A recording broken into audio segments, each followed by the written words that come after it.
Dios les bendiga, mis amados hermanos. Doy gracias a Dios por poder estar nuevamente con ustedes compartiendo mi cuaderno espiritual. Nuestro tema de este bien es por el bien de mi alma. Hemos dicho que por el bien de nuestra alma debemos entender lo que significa ser extranjeros y peregrinos. Y la semana pasada aprendimos de esos deseos que batallan contra el alma. Esta semana estaremos aprendiendo de la voluntad de Dios. Y para hacerlo estudiaremos varios pasajes que nos hablan de ese tema. Pero primero que todo, ¿qué es la voluntad de Dios? Visto desde nuestra perspectiva, la voluntad de Dios refleja su carácter, refleja su diseño, refleja lo que Él ha hecho en su creación y manifiesta su sabiduría, su poder al ordenar todo lo que sucede para nuestro beneficio y para su gloria.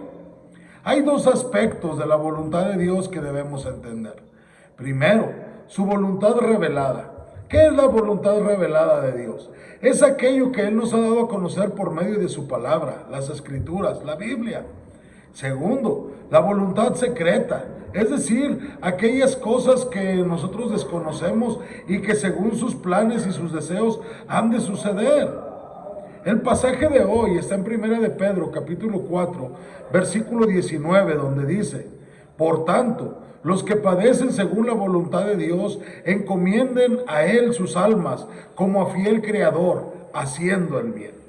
En el capítulo 4, Pedro está basando sus enseñanzas en el ejemplo de los sufrimientos de Jesús.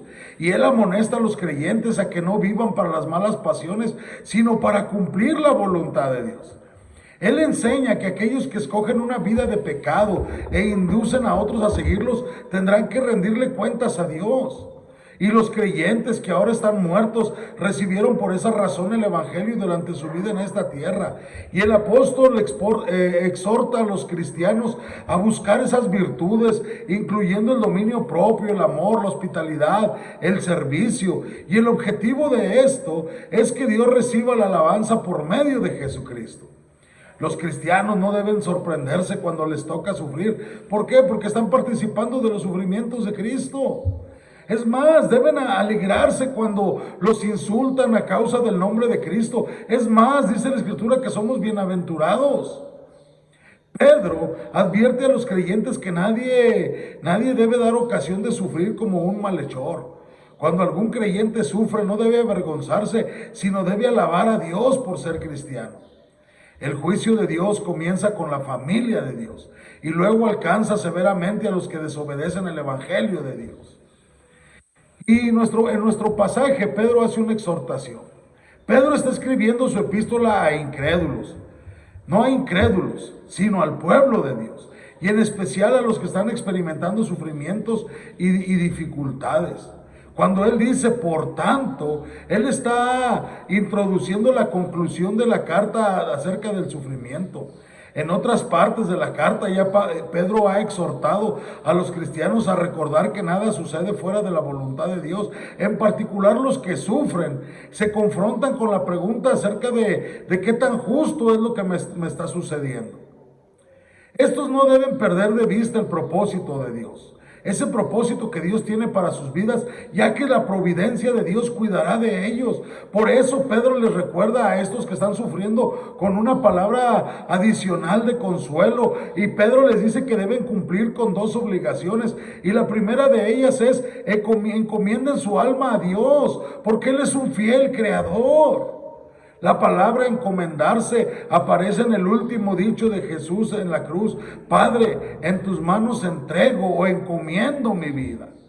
Y Pedro exhorta a estos creyentes que están sufriendo a entregar sus vidas en las manos del fiel Creador. Y se describe a Dios como el Creador. Y ese término aparece solamente aquí, en todo el Nuevo Testamento.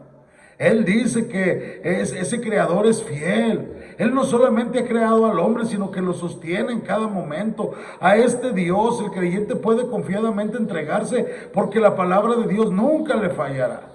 Y la segunda cosa que los creyentes deben hacer es: hagan el bien.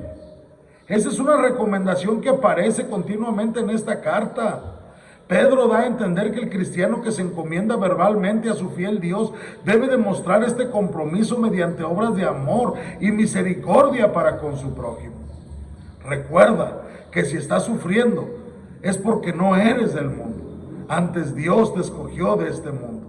Y mientras sufres, la voluntad de Dios será cumplida cuando te encomiendes a Él y cuando sigas haciendo el bien. Que el Señor te bendiga.